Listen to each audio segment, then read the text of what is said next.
Hello යාළුවනේ ඔයාලා හැමෝම ආදරයෙන් පිළිගන්නවා අපේ ඔලිම්පියාඩ් මැත්ස් 19 වෙනි වීඩියෝ එකට. එහෙනම් මේ වැස්ස දවස්වල සීතල වැස්ස දවස්වල කෝපි එකක් එහෙම හදාගෙන මේ ගාන try කරලා අපේ වීඩියෝ එක බලන්න ඇති කියලා මම විශ්වාස කරනවා. එහෙනම් ඔයා මේ ගාන දකින්නේ දැන් නම් අනිවාර්යෙන් වීඩියෝ එක පෝස් කරලා ගාන විනාඩියක් කරන් try කරලා මේ වීඩියෝ එක බලන්න. එහෙනම් අපි බලමු මේ ගාන කොහොමද හදන්නේ කියලා. මම කියනවා මේක දැකපු ගමන් ඕන කෙනෙක්ට හිතෙන්නේ වර්ගමූලය හොසි කරගන්න මොකක් කරන්නද? වර්ගමූලය හොසි කරගන්න ඕනම කෙනෙක්ට හිතෙන්නේ මේක වර්ග කරලා දාන්නනේ. වර්ග කරලා දාන්න තමයි හිතෙන්නේ. නමුත් මම මෙතනදී මේ ගාන කියනවා වර්ග කරන්න නැතුව හදන්න කියලා. වර්ග කරොත් බැරිත් නැහැ. වර්ග කරොත් බැරිත් නැහැ. මෙයාගේ වර්ගයේ එයි, මෙයාගේ වර්ගයේ එයි. ඊට පස්සේ මේ පද දෙකේ ගුණිතය දෙකෙන් ගුණ වෙලා එයි. බැරි නැහැ. try කරලා බලන්න එහෙමත් මම කියන්නේ මේක වෙන ක්‍රමයකට හදන්න කියලා. අපි බලමු එහෙනම් කොහොමද හදන්නේ කියලා. ඊට කලින් මට ඔයාලට මෙන්න මේක කියලා දෙන්න ඕනේ. කවුරු හරි මේක දන්න කෙනෙක් ඉන්නවා නම්, දන්නේ නැති කෙනෙක් ඉන්නවා නම් ටග් ගාලා අහගන්න. A ධන B. A ඍණ B ගෙන් ගුණ කරාම අපිට කවුද එන්නේ? A වර්ග ඍණ B වල වර්ග කියලා එනවා. මම කලිනුත් මේක කියලා දීලා තියෙනවා.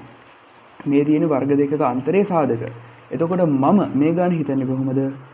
x ධන 7 වර්ගමූලය ධන x ඍණ 5 වර්ගමූලය සමානයි 6යි කියලා දෙනවනේ.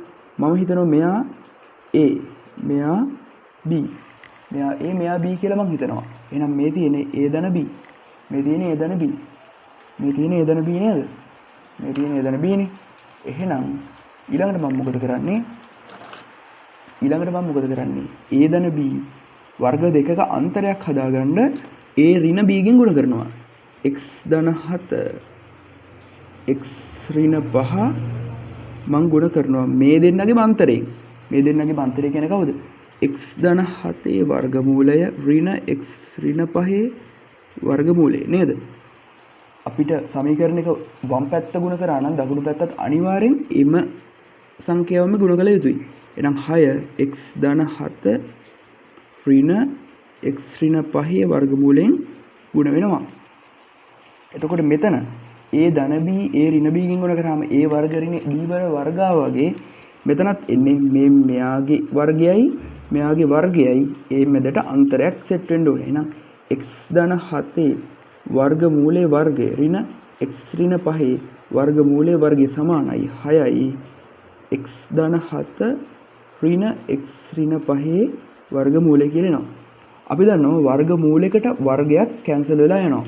වර්ගමූලයක් වර්ග කරාම ඇතුලේ තියෙන සංඛ්‍යාවම ඉන්නේ. නැත්තම් අපිට හිතන්න පුළුවන් වර්ගමූලයට වර්ගේ කැපිලා යනවා කියලාත් ගන්න පුළුවන්. එතකොට මෙතනින් එනවා x ධන 7 ඍණ x ඍණ 5 සමානයි 6යි x ධන 7 වර්ගමූලයේ ඍණ x ඍණ 5 වර්ගය. ඔහොම එනවා නේද? එහෙනම් අපි බලමු මෙතනින් x ධන 7 ඍණ x ධන 5 සමානයි 6යි x ධන 7 වර්ගමූලය ඍණ x ඍණ 5 වර්ගමූලය. මෙතනින් x cancel out 7යි 5යි 12යි සමානයි 6යි x ධන 7 වර්ගමූලය ඍණ x ඍණ 5 වර්ගමූලය.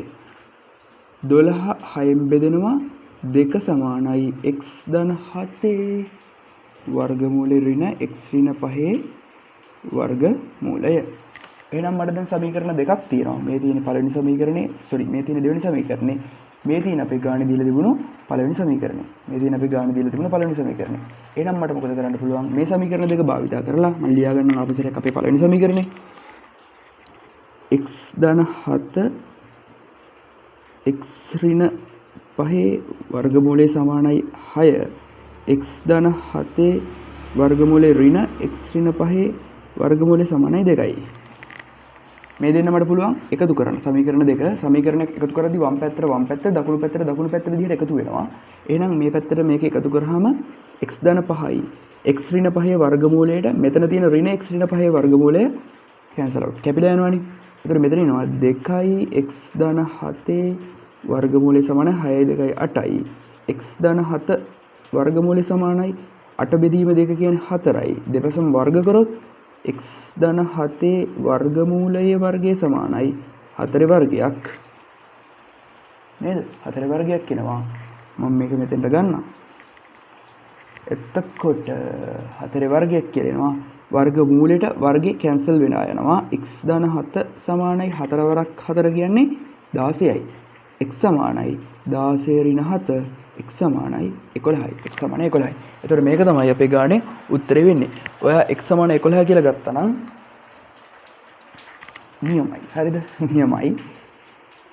එහෙනම් අපේ ඊළඟ ගානත් එක්ක අපි හම්බෙමු. අපේ channel එක subscribe කරලා නැත්නම් අනිවාර්යෙන් subscribe කරන්න. ඔයා maths වලට ආස කෙනෙක් නම් ඔය ආස විදිය ගණන් දිගටම ඉස්සරහට අපේ channel එකකින් ඉදිරිපත් කරන්න බලාපොරොත්තු වෙනවා. එහෙනම් මේ වීඩියෝ එක අන්තිම වෙනකම් ඔයා බලනවා නම් වීඩියෝ එකට like එකක් දාගෙන channel එක subscribe කරගෙන යන්න.